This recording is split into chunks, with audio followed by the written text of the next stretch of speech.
Jadi aku mau cerita apa yang aku pelajarin, apa yang aku sadarin 2 hari inilah kira-kira.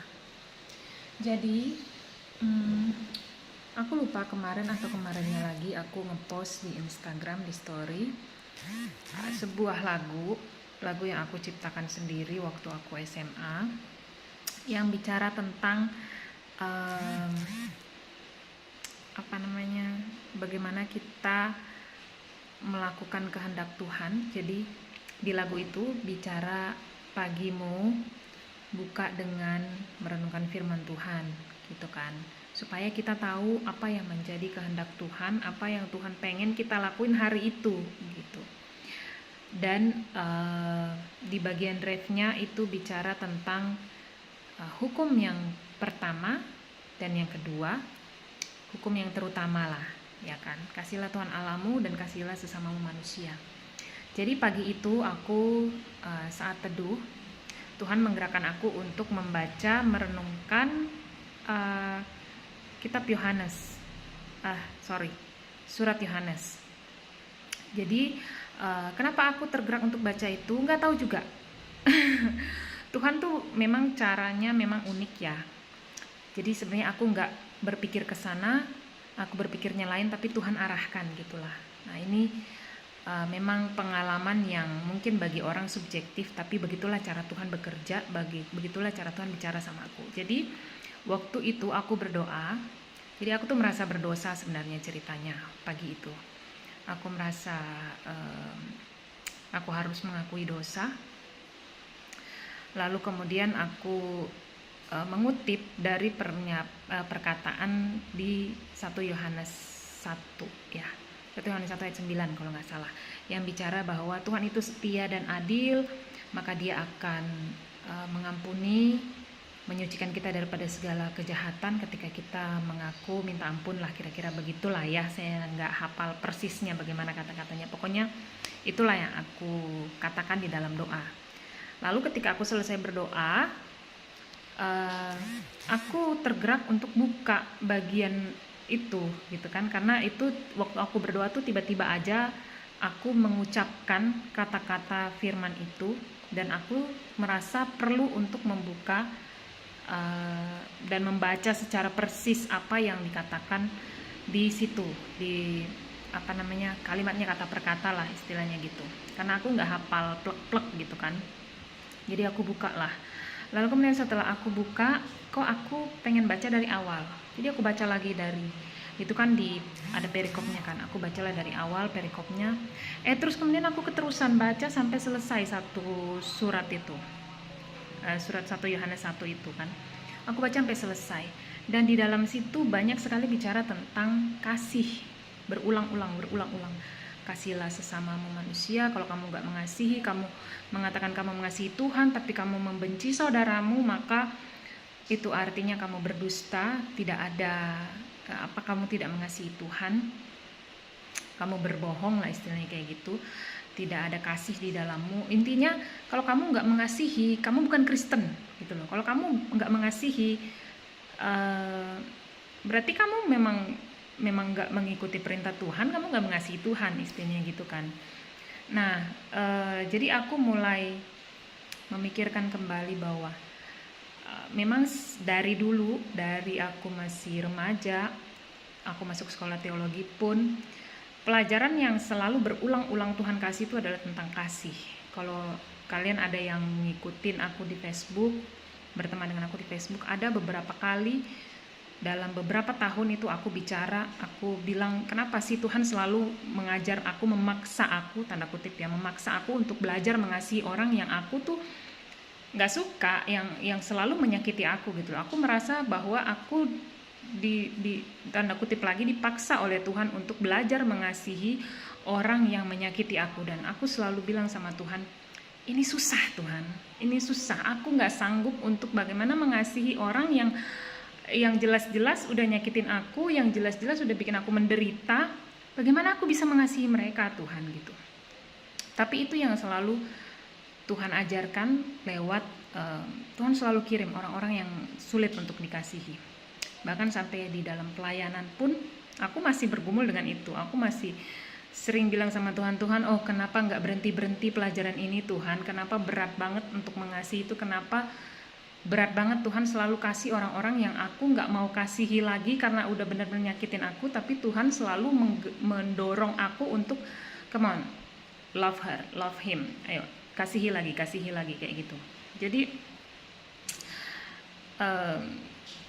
kemarin diperjelas lagi sama Tuhan bahwa memang itu adalah esensi dari kekristenan itu sendiri.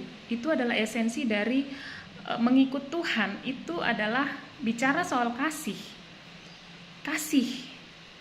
kepada Tuhan yang juga nyata di dalam kasih kepada sesama. Dan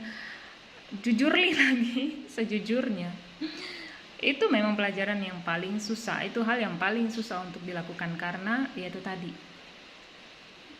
kita berat untuk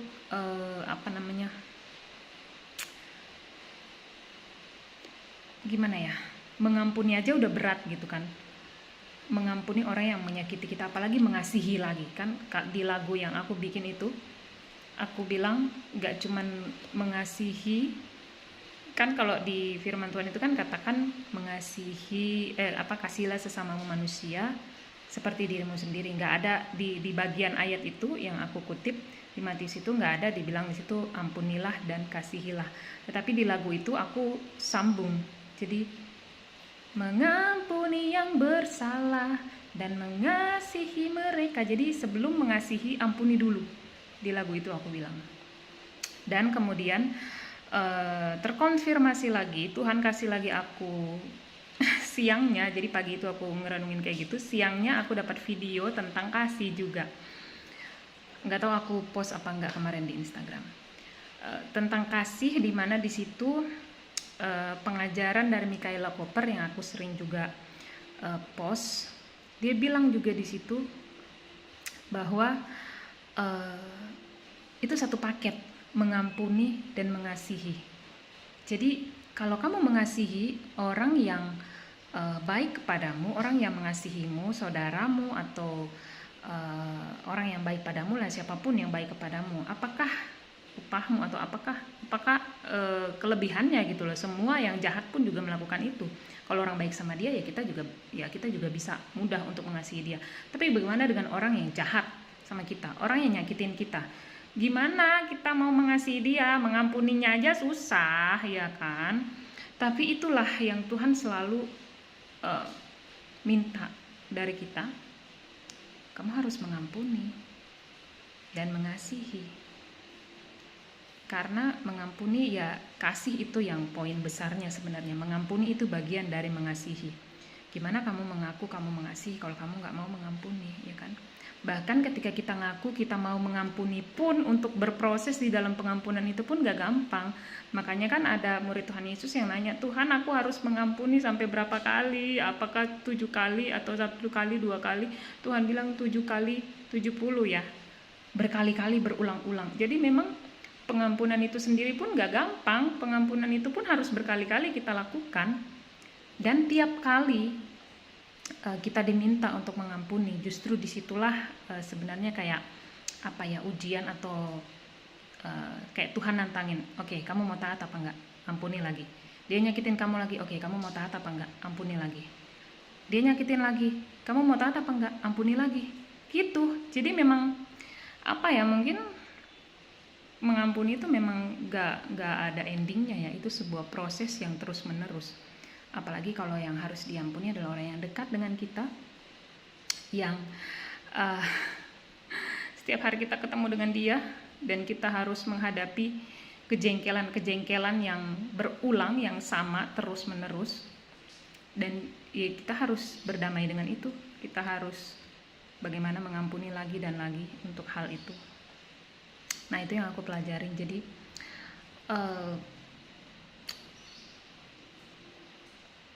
gimana ya ngomongnya ya, ini satu hal yang penting, bahwa memang kita harus mengasihi. Dan kemudian ini masih berkaitan, jadi Tuhan tuh memang kalau ngajarin luar biasa lah ya.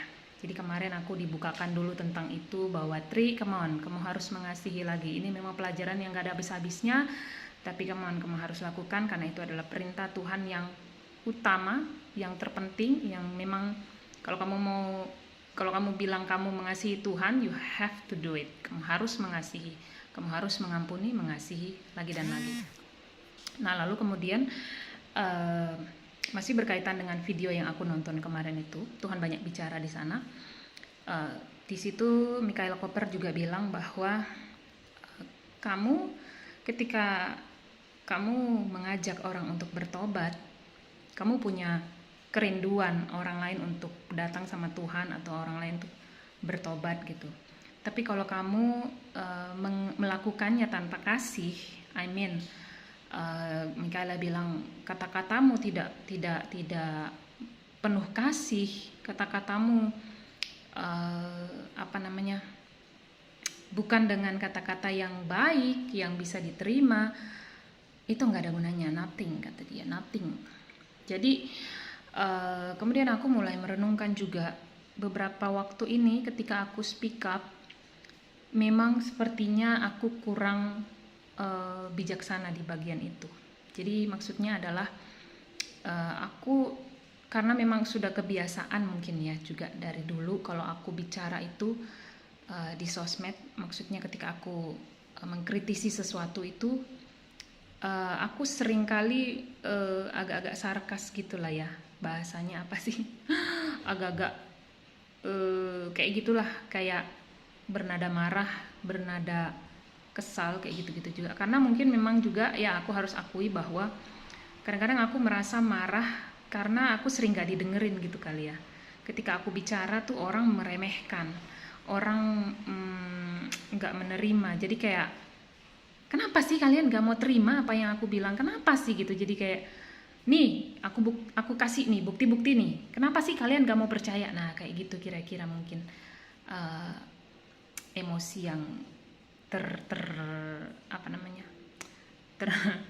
terhisap ke dalam kata-kata yang aku keluarkan gitu. Jadi kemudian aku merenungkan, benar juga ya, mungkin aku juga telah salah dalam hal ini ketika aku bersuara gitu. Jadi hari ini tepatnya aku semakin sadar lagi bahwa ada orang-orang yang mungkin tidak bisa menerima dengan cara seperti itu. Ada orang-orang yang memang tidak bisa atau tidak mau menerima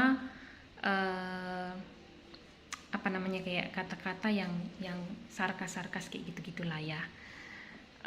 Jadi aku memutuskan hari ini aku mau taat sama Tuhan. Jadi aku berkata dalam hatiku, dan aku katakan lagi sekarang di video ini supaya kalian juga bisa lihat bahwa aku mau bertobat. Aku mau belajar untuk menyampaikan, menyuarakan apa yang ada di dalam pikiranku, apa yang menjadi pesan yang Tuhan ingin aku sampaikan kepada orang-orang dengan cara yang lebih baik, dengan kasih.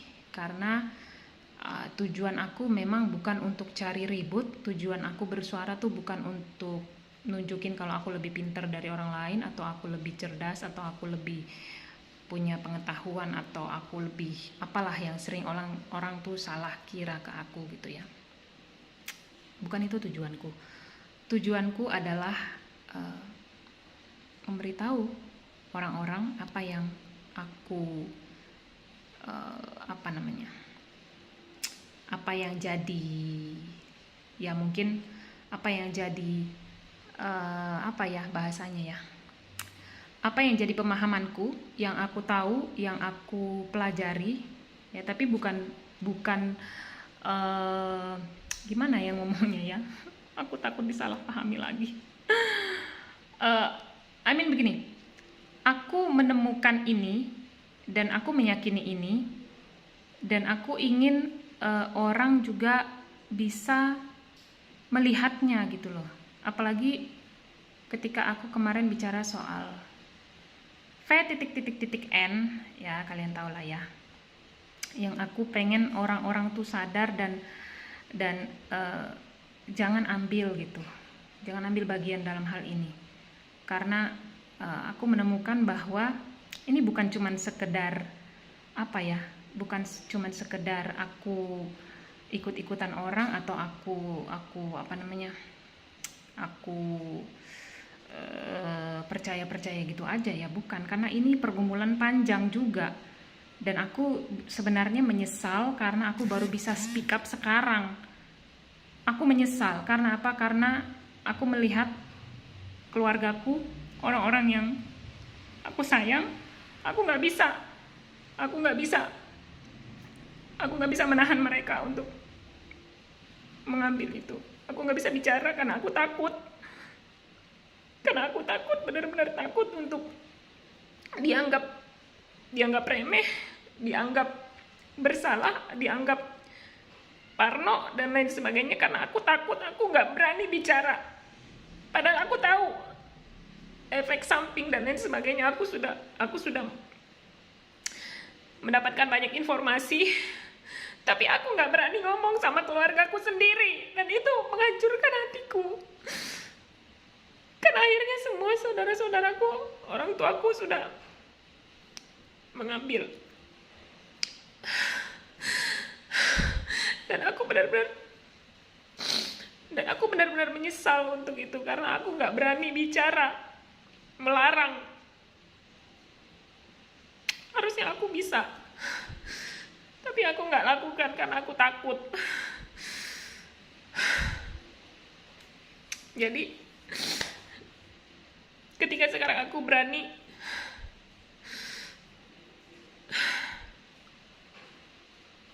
ya tujuan aku cuma itu. Aku cuma pengen orang-orang jangan terjerumus, jangan.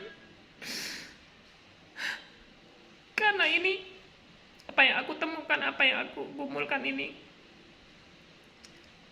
perjalanan yang panjang, yang bikin aku juga kemarin aku udah cerita up and down. Aku kena gangguan kecemasan, aku kena serangan panik.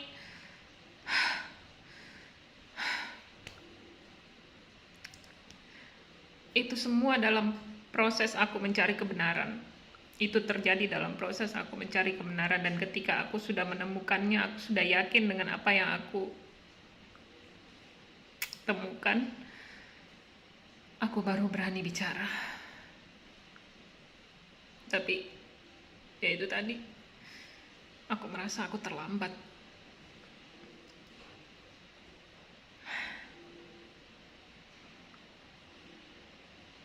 Tapi aku berharap kalau ada yang nonton ini dan kalian belum mengambil itu, please jangan diambil, jangan.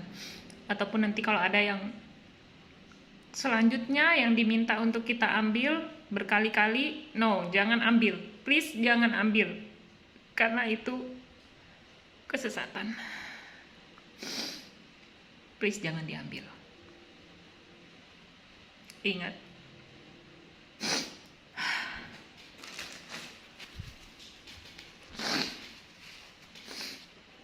aku nggak punya keuntungan apa-apa sih untuk bicara ini sebenarnya.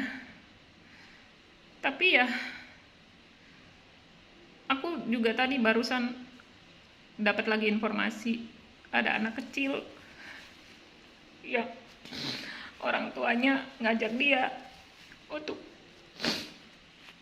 di V.N itu, lalu kemudian gak lama setelah itu dia gak ada, dan orang tuanya berfoto dengan anaknya waktu dilakukan itu.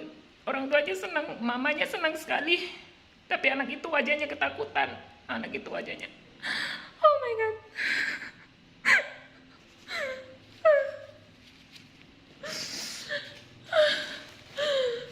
Bagaimana bisa loh, bagaimana? Kenapa? Jangan lakukan itu loh, anak-anak loh, ya ampun, kenapa sih? Kenapa? Ayo sadar loh, oh my god.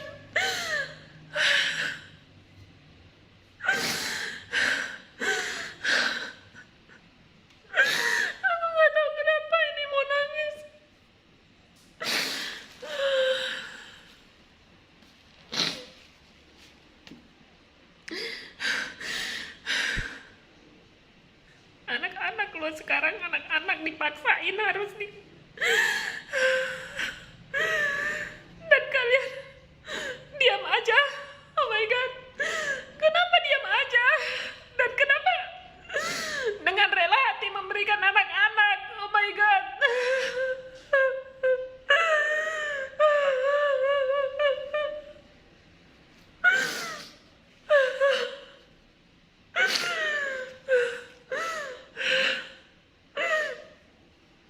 Anak-anak gak berdosa, anak-anak gak tahu apa-apa.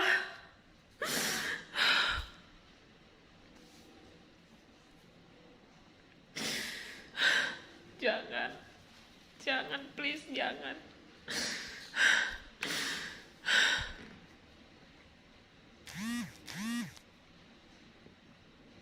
Jangan, please. Cari lagi Tuhan. Tanya Tuhan, bergumul, walaupun akhirnya kamu harus menghadapi banyak hal yang mungkin berat karena mencari kebenaran. Jalanin. Tuhan akan tetap kasih kemenangan, kemerdekaan untuk melawan semua intimidasi-intimidasi yang ada. Jangan takut lagi, karena di dalam kasih tidak ada ketakutan. Tuhan sudah kasih kemenangan. Jangan takut. Itu aja yang aku mau ngomong. Aku nggak ada pikiran sebenarnya untuk ngomong soal ini, tapi itu keluar begitu saja. Aku percaya itu pimpinan Roh Kudus, dan bahkan aku sampai nangis. Aku juga nggak nyangka bahwa aku akan nangis. So itu aja yang aku mau bilang, dan semoga ada yang tergerak hatinya, Roh Kudus bicara sama kalian secara pribadi. Itu aja sih. Thank you.